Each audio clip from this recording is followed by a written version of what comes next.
cette vidéo, un coach vous répond. Le principe est simple, Vanina, qui est coach bienveillante, répondra à vos questions chaque semaine aux difficultés que vous rencontrez avec vos enfants. Notre objectif, te faire retrouver l'harmonie au sein de ta famille. Aujourd'hui, Vanina va répondre à la question de Mathilde. Bonjour Vanina. Bonjour. Alors, donc, la question de Mathilde.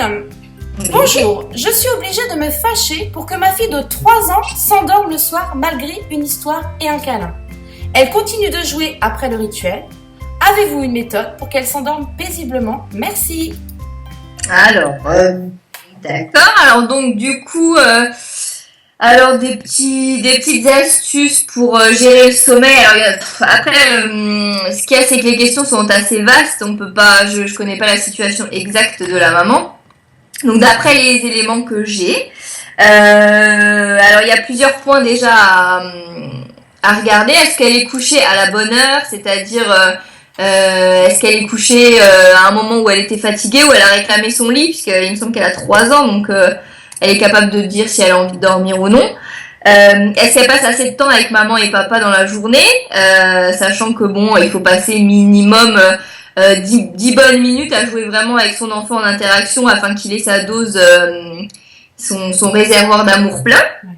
Et ensuite, on peut mettre des petites choses en place. Donc, par exemple, une frise sur le mur avec des pictogrammes de l'avancée du rituel. C'est-à-dire, on commence par le bain, hop, elle met le picto du bain. Ensuite, on fait une histoire, hop, elle met le picto de l'histoire. Et ensuite, on va dormir, hop, le picto du dodo. Et puis, maman s'en va de la chambre et bonne nuit.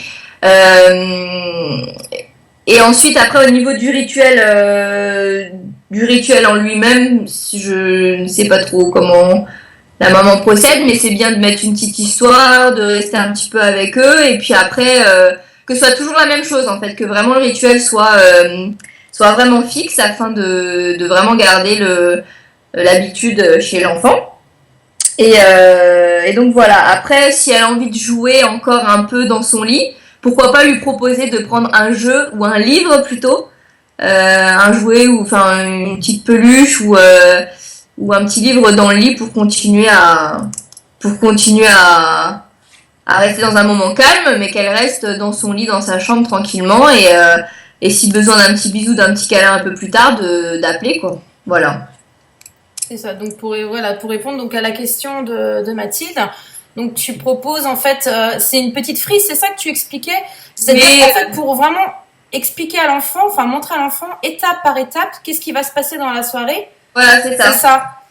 Donc comme ça, c'est lui qui est un peu maître de son sommeil, c'est-à-dire il met son petit picto bain, son petit picto livre, son petit picto dodo, et donc c'est lui qui choisit le moment, enfin il se sent choisir le moment où il va dormir lui.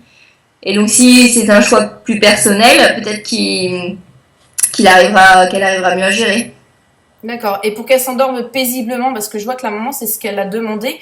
Donc peut-être qu'elle est certainement très agitée au moment du coucher. Qu'est-ce que tu peux proposer pour calmer un petit peu l'enfant qui a, 3 ans, c'est ça. Un gros câlin, une histoire, se mettre... Voilà, prendre son enfant sur soi pour lui lire une histoire, la faire participer à l'histoire, qu'est-ce que tu vois sur l'image et comment il va faire, et etc. etc.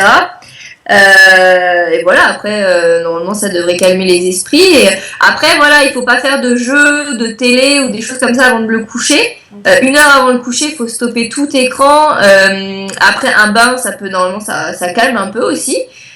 Une petite histoire et tout, pas parler trop fort, essayer vraiment de se mettre dans l'ambiance nuit, pourquoi pas raconter l'histoire en chuchotant, en parlant tout bas, voilà, des petites choses comme ça pour faire un retour au calme avant le sommeil. On peut même faire une petite séance de relaxation en imitant les animaux au niveau corporel, des choses comme ça pour aider, et aussi des exercices de respiration. Bon, après il y a plein de petites choses à faire, mais voilà.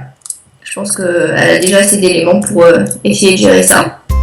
D'accord, et ben écoute, super Vanina, je te remercie pour ces réponses. Et puis Mathilde, on espère qu'on a répondu à tes questions. Et puis à très bientôt.